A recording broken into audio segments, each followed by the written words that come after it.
लोकसभा निवडणुकांचा निकाल लागला, मात्र कोल्हापूरमध्ये या निकालावरून हसन मुश्रीफ आणि समरजित घाटगे गटामध्ये वाद पेटलाय। शिवसेना उमेदवार संजय मंडलिक यांच्या पराभवाचा खापर एकमेकांवर फोडण्याचा प्रयत्न केला जातोय। दोन्ही नेत्यांच्या कार्यकर्त्यांमध्ये सोशल मीडियावर आता चांगलाच वाद रंगलाय। यावर बोलताना समरजित घाटगे यांनी नेत्यांना आत्मचिंतन करण्याचा सल्ला दिलाय। कामाचा पुरावा देण्याची गरज नसल्याचं प्रत्युत्तर हसन मुश्रीफ यांनी दिलंय।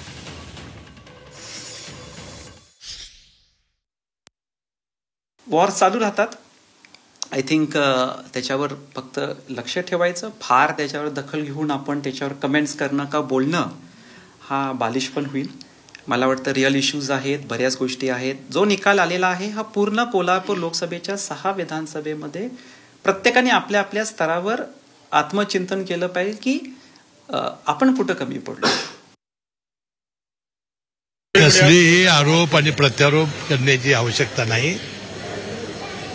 संजय मंडलिकांचा जो या कागल तालुक्यामध्ये मतदारसंघामध्ये गट आहे त्या गटाला माहिती आहे कोणी प्रामाणिकपणाने प्रचार केलेला आहे, कोण अप्रामाणिक आहे, त्यावर मला चर्चा करण्याची आवश्यकता नाही।